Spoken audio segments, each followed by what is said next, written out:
Hello everyone. I promised a few of you a video demonstration of Harvard referencing. This is it. And I'm going to show you two examples of Harvard referencing. One is referencing from a book and the second referencing from a web page. Before I begin, let's start with why we bother to reference when we're writing. There are three reasons, I think. The first one is that it ensures that your writing contains verifiable and reliable sources of information rather than opinion. As a rule, you should avoid your opinion in a piece of academic writing. Secondly, it allows anyone reading your work to easily follow up the sources you give. So they can use the referencing system in your work to find and read a source for themselves. Finally, it helps you to avoid accidental plagiarism. That is, using the ideas or words of somebody else without crediting them with those words or ideas.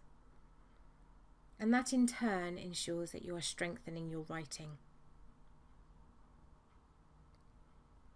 Let's have a look at two examples. Here's one I prepared earlier. The first one you can see on your screen is an example of referencing from a book. So this is a piece of academic writing. This is an essay I've written. I've highlighted a sentence in green. And the sentence reads, "The need to form secure relationships is fundamental to being human, with both our physiological systems and our mental systems developed in relationship with other people." So through the reading I've done before writing this essay, I have learned that the need to form secure relationships is fundamental to being human. And in my writing, I've presented that as a statement of fact. But it's not enough for me to put that in as a statement of fact. If I don't reference my source for that information from my reading, then it might come across as opinion. So I have a source from my wider reading, and in fact in this example I have taken a direct quotation from that source, and the source in this case is a book. Directly after the quotation, in brackets, we've got the name of the author, the year of publication, and because it's a direct quotation, we've got a page number.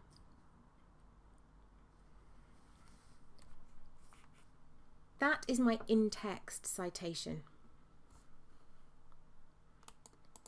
If I now go down to my references section, which is the section at the end of your work where all of your sources are listed in alphabetical order. If I go up, okay, there's the start of mine.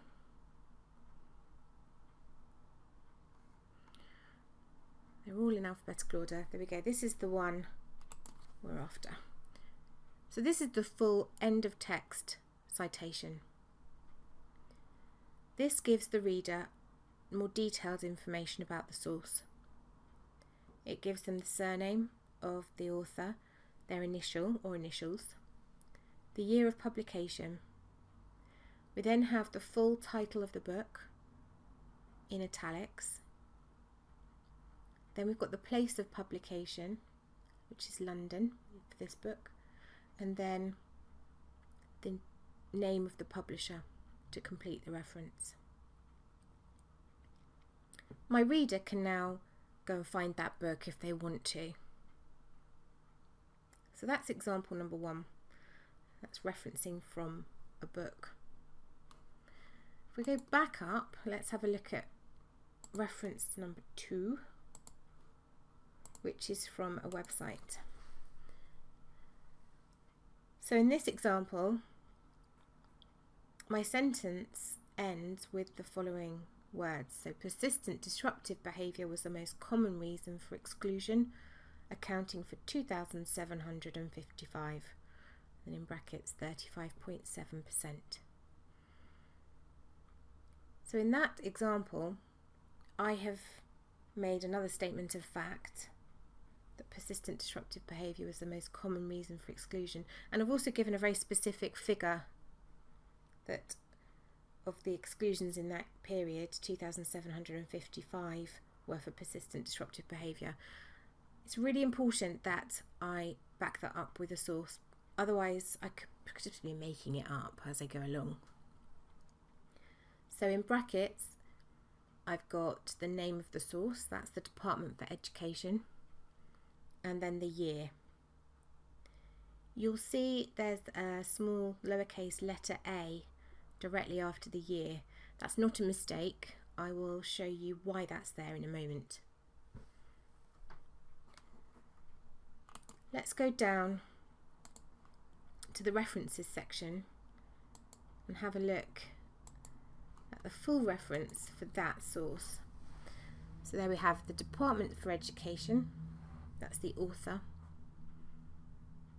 the year, there's that little letter A again. Then in italics we've got the title of the page. Then we've got available at, followed by the full URL of that web source, so my reader could go straight to it if they wanted to. And finally, in brackets at the end, I've got the date that I accessed that web source. And that's really important for web sources which can change and update quite regularly. So that's example number 2, a web source. And now let's look at that letter A. So in my original in-text citation, if I go back to it, after the year, we've got the lowercase letter a. At the end, in the references section, you will notice that I've not just got the Department for Education in there once, but actually once, twice, 3 times with the same year. In fact, 5 times with different years, but 3 times I've referenced sources that were published in 2017. And so to differentiate them, I've included A, B and C after the date of each one.